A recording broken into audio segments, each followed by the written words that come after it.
আসসালামু আলাইকুম।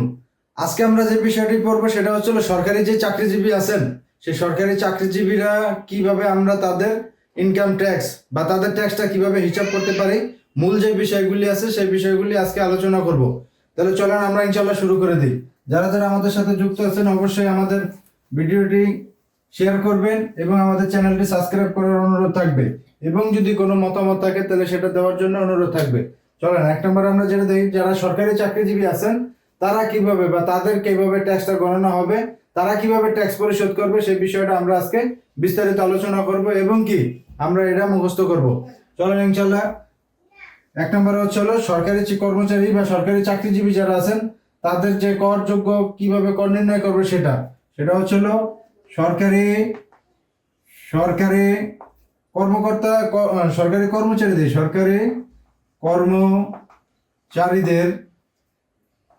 সরকারি কর্মচারীদের জন্য তিনটি বিষয় করযোগ্য হবে।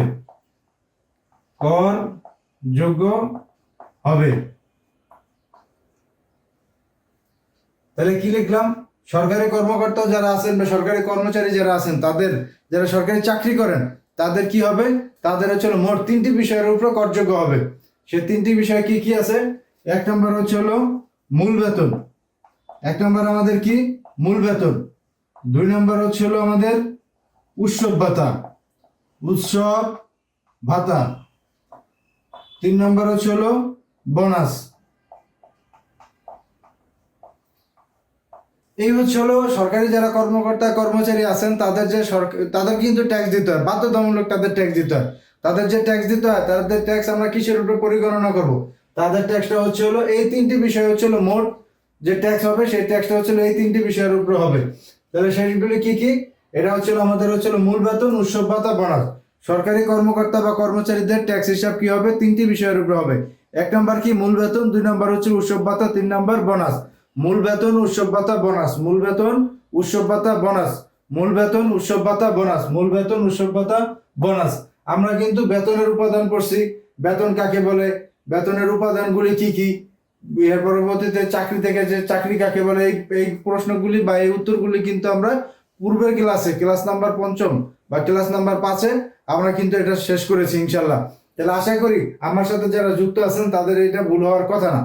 আমরা কিন্তু আজকে যে পড়াটা পড়তেছি সেটা আমাদের মনে করেন যে সরকারি যারা কর্মকর্তা কর্মচারী আছেন তাদের বেতনের উপরে যে করযোগ্য হবে বা যারা ট্যাক্স দিবে তারা হচ্ছে এই হিসাবের উপরে দিবে। কি কি? এক নম্বর হচ্ছে মূল বেতন, দুই নম্বর উৎসব ভাতা, তিন নম্বর বোনাস। কি কি? মূল বেতন, উৎসব ভাতা, বোনাস। মূল বেতন, উৎসব ভাতা, বোনাস। সরকারি কর্মকর্তা বা কর্মচারীদের ট্যাক্স হিসাব এই তিনটি বিষয়ের উপর ভিত্তি করে হয়। কি কি? মূল বেতন, উৎসব ভাতা, বোনাস। মূল বেতন, উৎসব ভাতা, বোনাস। মূল বেতন, উৎসব ভাতা, বোনাস। মূল বেতন, উৎসব ভাতা, বোনাস। যাতে করে আমরা না বলি, অবশ্যই আশা করি যারা আছেন তারা অবশ্যই খাতাতে নোট করছেন, আর যদি নোট না করেন তাহলে ইনশাল্লাহ আমার সাথে যুক্ত থাকলে আশা করি আপনাদের হয়ে যাবে। তাহলে আমরা কি বললাম? সরকারি কর্মচারীদের জন্য তিনটি বিষয় করযোগ্য হবে। কয়টি বিষয় করযোগ্য হবে? তিনটি বিষয় করযোগ্য হবে। কি কি? এক নম্বর হচ্ছে মূল বেতন, উৎসব ভাতা, বোনাস। চলুন আমরা না দেখে বলার চেষ্টা করি। সরকারি কর্মকর্তা বা কর্মচারীদের কয়টি বিষয়ের উপর করযোগ্য হবে? তিনটি বিষয়ের উপর করযোগ্য হবে। এক নম্বর কি? মূল বেতন, দুই নম্বর উৎসব ভাতা, তিন নম্বর বোনাস। আশা করি যারা যারা এটা লিখছেন বা যারা যারা আমার সাথে যুক্ত ছিলেন তাদের এটার সমস্যা হওয়ার কথা না। তাহলে আমরা কি পেলাম? সরকারি কর্মকর্তা কর্মচারী যারা আছেন তাদের যে করের হিসাবটা হবে হচ্ছে তিনটে বিষয়ের উপর। সেটা কি কি? মূল বেতন, উৎসব ভাতা আর হচ্ছে বোনাস। এর পরবর্তীতে যাই যে সরকারি চাকরি বা সরকারি কর্মকর্তা যেসব ভাতা বা সুবিধা কর মুক্ত থাকবে এটির উপরে কর দিতে হবে না। আমরা কিন্তু এখানে পড়ছি এই তিনটি বিষয়ের উপর কি দিতে হবে? কর দিতে হবে। কিন্তু ওনারা কিন্তু আরো অনেক ভাতা পান বা আরো অনেক সুযোগ সুবিধা পান। সেই কোন সুযোগ সুবিধা বা কোন ভাতা হলে তারা সরকারকে ট্যাক্স দিবে না সে বিষয়টা হচ্ছে দুই নাম্বার সরকারি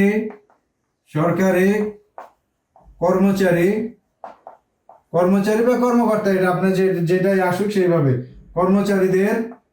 কর্মচারীদের যেসব ভাতা বা এভাবে না লেখা বা সুবিধা সুবিধা সরকারি কর্মকর্তা বা কর্মচারীদের ভাতা বা সুবিধা কর মুক্ত থাকবে, কর মুক্ত থাকবে। সেটা কি? সরকারি কর্মকর্তা বা কর্মচারীদের যেসব ভাতা করমুক্ত থাকবে। ওনারা কিন্তু, আমরা কিন্তু পূর্বে এই প্রশ্নটার আগে 1 নম্বর প্রশ্নটাতে আমরা কি বললাম, যে সরকারি কর্মকর্তা কর্মচারী যদি হন, যদি আমাদের ম্যাথ বা গণিতে দেওয়া থাকে, অঙ্ক করার সময় যদি দেওয়া থাকে তিনি একজন সরকারি কর্মকর্তা, তার আয়, করযোগ্য আয় কত, তখন কিন্তু আমাদের করযোগ্য আয় কোনগুলি আছে সেগুলি আমাদের খুঁজে বের করতে হবে। সেগুলি কি কি? মূল বেতন থাকবে, বোনাস থাকবে, আর হচ্ছে উৎসব ভাতা থাকবে। মূল বেতন, উৎসব ভাতা, আর হচ্ছে বোনাস। তাহলে আমরা দেখি, তিনটা তো আমরা বললাম, এই তিনটা আপনার অঙ্কের যে অঙ্কের মধ্যে যে তিনটা সংখ্যা থাকবে বা ফিগার থাকবে, ওগুলো আপনার নিতে হবে। তার পরবর্তীতে কি, সরকারি কর্মকর্তা কর্মচারীদের যেসব ভাতা বা যেসব সুবিধা থাকবে, যেগুলি আমরা আসলে কর দেব না বা করযোগ্য হবে না, কর মুক্ত থাকবে, এগুলিতে কর হবে না, সেগুলি কি কি? 1 নম্বর যদি নাম্বারিং করি, 1 নম্বর নববর্ষ ভাতা, বাংলা নববর্ষ ভাতা, বা এই যে পয়লা বৈশাখের যে ভাষা, বাংলা নববর্ষ ভাতা হচ্ছিল পয়লা বৈশাখে যারা তারা ভাতাটা পান, সেই ভাতা হচ্ছিল বাংলা নববর্ষ ভাতা। বা যদি পয়লা বৈশাখ থাকে তাহলে সেটা পয়লা বৈশাখ আপনারা দিবেন। এর পরবর্তীতে বাড়ি ভাড়া ভাতা, 2 নম্বর হলো বাড়ি ভাড়া ভাতা। 3 নম্বর হচ্ছে হলো আপনার চিকিৎসা ভাতা, চিকিৎসা ভাতা। 4 নম্বর হচ্ছে হলো আপনার বিনোদন ভাতা, 4 হচ্ছে হলো বিনোদন ভাতা,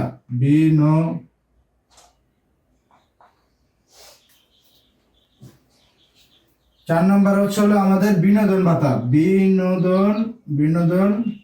বিনোদন ভাতা। 5 নম্বর হচ্ছে হলো আমার বিনোদন ভাতা ইত্যাদি করমুক্ত থাকবে। আর 5 নম্বর আমি দিলাম না, ইত্যাদি হচ্ছে হলো কি? করমুক্ত থাকবে, 4টা দিলাম। কিন্তু বইতে কিন্তু আরো অনেকগুলি আছে, যেটা সচরাচর সবচেয়ে বেশি হয় সেগুলি এখানে উল্লেখ করছি বা নোট করছি। আমাদের কিন্তু সবগুলি জানার প্রয়োজন, তবে আমরা কিন্তু পরীক্ষার ক্ষেত্রে সবগুলি জানা আমাদের পক্ষে মনে থাকবে না, বা আমাদের সহজগুলি যেগুলি আছে, যেগুলি আমরা সহজে মনে রাখতে পারবো, সেই বিষয়গুলি কিন্তু এখানে উল্লেখ করা আছে। বইতে কিন্তু আরো অনেকগুলি আছে, আপনাদের যার যার সুবিধা মতো এর বাইরেও আপনারা পড়তে পারেন, তাতে কোনো সমস্যা নেই।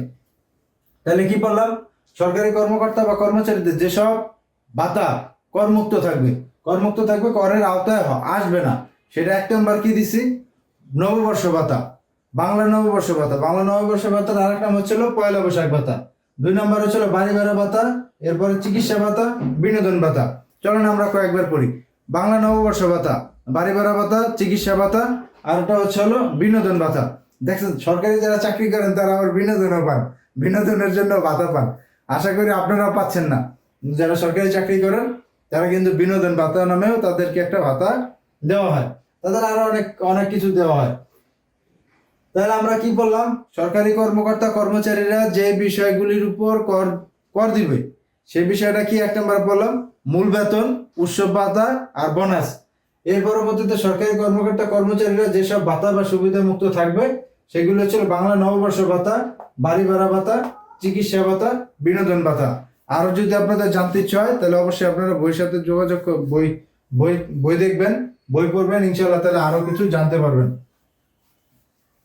এখন হচ্ছিল, দেখলেন যে সরকারি কর্মকর্তা কর্মচারীরা এই বিষয়ের উপর কর দিবেন, তারপর কর মুক্ত থাকবেন। তাহলে বেসরকারি চাকরিজীবীরা কি কিছুই পাবেন না? আইন কিন্তু এটাও করে না, আইন কিন্তু সবার জন্য সমান বা একটা নির্দিষ্ট হারে রাখার চেষ্টা করছে। সেটা কি? বেসরকারি যারা চাকরি করেন বা চাকরি আয় করেন, তারা কর থেকে যে অব্যাহতি পাবেন সেটা আমি দেখে, তারা হচ্ছে হলো আমার বেসরকারি যারা আছেন, বেসরকারি কর্মচারী বা কর্মকর্তা, আপনাদের যেটা সুবিধা হয়, কর্মচারী, অনেকে আবার কর্মচারী মাইন্ড করতে পারেন, তাহলে আবার কর্মকর্তা, বেসরকারি কর্মকর্তা বা কর্মচারী চাকরির আয় থেকে কর অব্যাহতি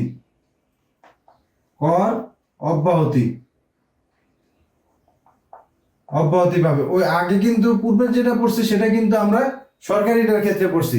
তাহলে সরকারিটার ক্ষেত্রে তারা অনেক কিছু সুবিধা পাবে, বেসরকারিরা কিছুই পাবে না, বিষয় কিন্তু এরকম হইলে হয় না। তাহলে সেই ক্ষেত্রে আইন কি করলো, সরকারের পাশাপাশি বেসরকারি যারা কর্মকর্তা কর্মচারী আছেন তাদেরকেও কর অব্যাহতি দেওয়ার একটা সিদ্ধান্ত নিল। সেটা কি, যদি কোনো, এটা হচ্ছিল বুঝতে হবে, এটা কিন্তু মুখস্থ করার বিষয় না, আবার মুখস্থ করলে আপনি করতে পারেন। যদি কোনো চাকরিজীবী, যদি কোনো চাকরিজীবী মূল বেতন, আমি পুরো লিখে দিই, বেসরকারি বেসরকারি চাকরিজীবী, বেসরকারি চাকরিজীবীদের বেতন থেকে 15 লক্ষ টাকা, এটা হচ্ছে সর্বোচ্চ, কিন্তু এটা আপনার এই ফিগার কিন্তু আপনার মনে রাখতে হবে, এই টাকার অঙ্কটা আপনার মনে রাখতে হবে। 15 লক্ষ টাকা, 15 লক্ষ টাকা বা এর উপরে, যদি হয় হলে অব্যাহতি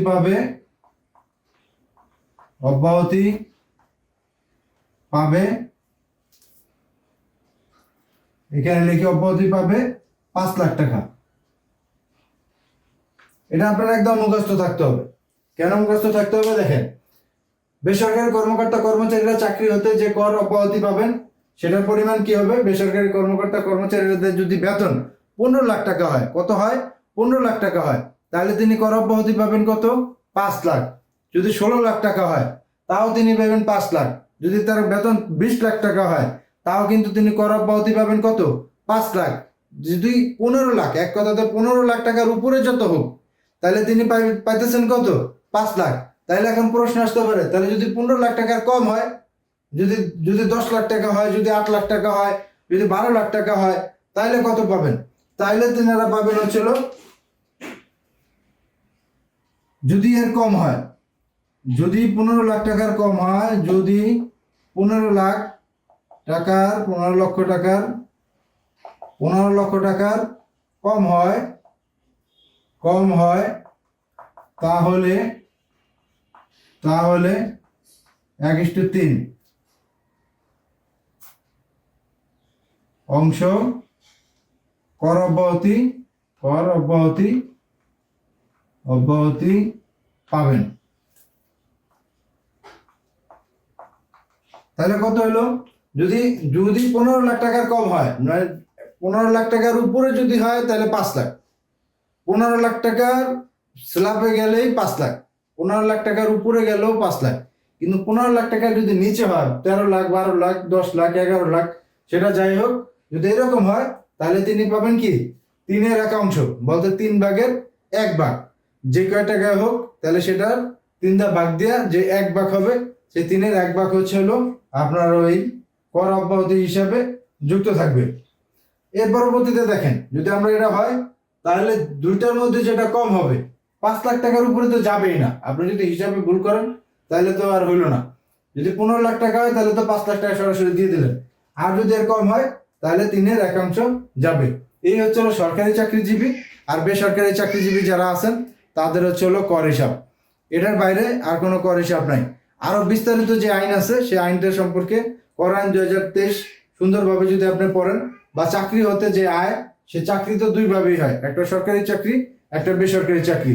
তাহলে চাকরি কাকে বলে, বেতন কাকে বলে, বেতনের উপাদান কি, সরকারি চাকরিজীবীদের কর আয় কিভাবে নির্ণয় করা হবে, সরকারি কর্মকর্তা কর্মচারীরা কত টাকা কর অব্যাহতি পাবেন, এরপর বেসরকারি কর্মকর্তা কর্মচারীরা কর অব্যাহতি কত পাবেন, সেই বিষয়গুলি কিন্তু বিস্তারিত এখানে দেওয়া আছে বা বিস্তারিত আলোচনা করা হয়েছে। যদি কারো এটা বুঝতে সমস্যা হয়, বা যদি কেউ মনে করেন যে আমি এই জিনিসটা বুঝি নাই, তাহলে সেই ক্ষেত্রে নির্দ্বিধায় আমাকে প্রশ্ন করতে পারেন, আমার কমেন্ট বক্সে লিখতে পারেন যে সরকারি কর্মকর্তা কর্মচারী বা বেতন থেকে কিভাবে আমরা এই হবো। এটা কিন্তু আমরা পড়ছিলাম হচ্ছিল যে আয়, 7টি আয়ের মধ্যে 1 নম্বর পড়ছিলাম হচ্ছিল চাকরি থেকে আয়। সেই চাকরি থেকে আয়েরই কিন্তু এই বিস্তারিত আজকে আমরা ক্লাস 6-এ শেষ করলাম। যদি 1 থেকে 6-এর মধ্যে, 6টা ক্লাসের মধ্যে যদি কারো কোনো সমস্যা হয় বা বুঝতে সমস্যা হয়, তাহলে আপনার সাথে যোগাযোগ করতে পারেন বা আমার কমেন্ট বক্সে নির্দ্বিধায় লিখতে পারেন। যদি কোনো পরামর্শ থাকে সেটাও আপনারা দিতে পারেন। আর আমার চ্যানেলটা দয়া করে সাবস্ক্রাইব করার অনুরোধ থাকবে, এবং কি শেয়ার করার অনুরোধ থাকবে। যদি কোনো মতামত থাকে তাহলে অবশ্যই আমাকে দেওয়ার অনুরোধ রইল। এর পরবর্তীতে আমরা যেটা পড়ছিলাম, প্রথমটা হচ্ছিল চাকরি থেকে আয়, পরবর্তী পড়ছিলাম আমরা হচ্ছিল ভাড়া থেকে আয়। তো ভাড়া থেকে আয় আমরা ক্লাস 7-এ আলোচনা করবো ইনশাল্লাহ। আমাদের সাথে থাকবেন, যুক্ত থাকবেন।